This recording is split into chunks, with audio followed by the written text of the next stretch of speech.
الحمد لله الذي جعل الأعياد في الإسلام مصدرا للهناء والسرور.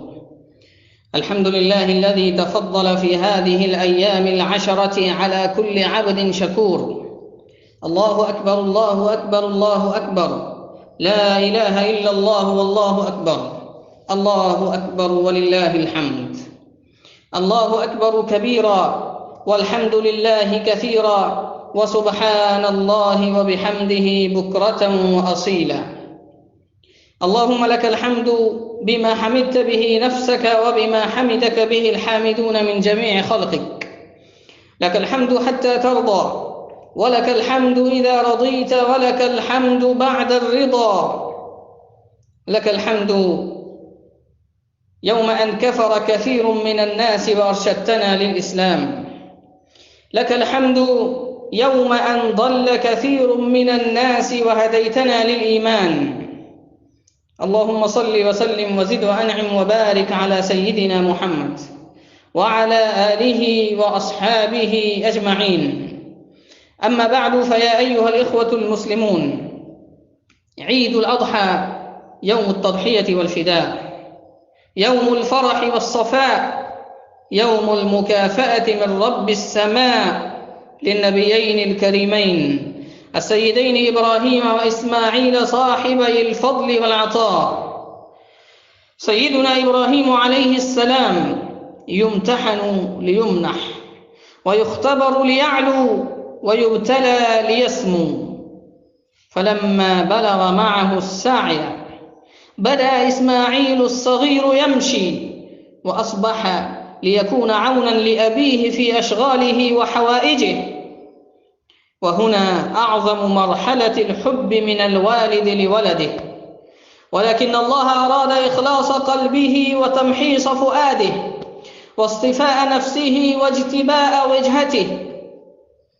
فلما بلغ معه السعي قال: يا بني، إني أرى في المنام أني أذبحك فانظر ماذا ترى.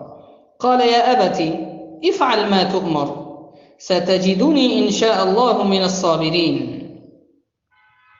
وجاءت لحظة الحسم، فلما أسلم وتله للجبين، فكان الاستسلام من النبيين لأمر الله، وكان الحب من الكريمين لطاعة الله بالمستوى نفسه والأداء ذاته. وهنا تدخلت السماء، والله شهد الموقف وصدق عليه فنادى وجازى. وناديناه أن يا إبراهيم قد صدقت الرؤيا، إنا كذلك نجزي المحسنين. ليت الأمة تتعلم الفداء، فالإسلام تكاثر عليه الأعداء، تكالبت عليه الأكلة من الأمم، تعطلت الحدود وازدادت الصدود، سلبت المقدسات وانتهكت الأعراض. أصبح الإسلام غريبا في وطنه، وأمسى الدين طريدا بين أهله. من له؟ من يفديه؟ من يضحي من أجله؟ ألا من إبراهيم في الأمة يترك رضيعه وزوجه في الصحراء وينطلق؟ ألا من هاجر تفدي الإسلام وتعلم المسلمين حقيقة التوكل؟ ألا من إسماعيل يقدم روحه ونفسه وحياته طاعة لربه وتنفيذا لأمره وطلبا لرضاه؟ أيها الإخوة المسلمون، الإسلام أحوج ما يكون الآن إلى مضحين وفادين، مضحين من أوقاتهم، مضحين من أموالهم، مضحين من أنفسهم، مضحين من كل ما أعطاه الله لهم، حتى يسمو الفرد وتعلو الأمة، حتى ينتصر الدين وتعلو راية الحق المبين. نسأل الله أن يجعلنا من الذين يستمعون القرآن فيتبعون أحسنه. أقول قولي هذا وأستغفر الله لي ولكم من كل ذنب، فاستغفروه إنه هو الغفور الرحيم. الله أكبر الله أكبر الله أكبر، لا إله إلا الله والله أكبر، الله أكبر ولله الحمد. الله أكبر كبيرا، والحمد لله كثيرا، وسبحان الله وبحمده بكرة وأصيلا. لا إله إلا الله وحده صدق وعده ونصر عبده وأعز جنده وهزم الأحزاب وحده. لا إله إلا الله مخلصين له الدين ولو كره الكافرون.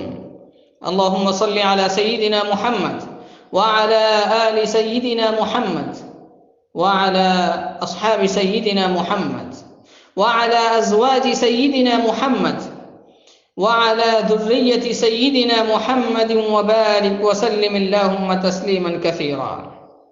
أما بعد، فيا معشر المسلمين، اجعلوا هذه الأيام أيام العيد فرحا لا ترحا، أيام اتفاق لا اختلاف، أيام سعادة لا شقاء، أيام حب وصفاء لا بغضاء ولا شحناء. تسامحوا وتصافحوا، تعاونوا على البر والتقوى ولا تعاونوا على الإثم والعدوان. صلوا الأرحام وارحموا الأيتام، تخلقوا بأخلاق الإسلام. اللهم تقبل منا واقبلنا واجعلنا من المقبولين. اللهم ارزقنا الإخلاص في القول والعمل. وشكر الله سعيكم وجزاكم الله خيرا، وكل عام وأنتم بخير.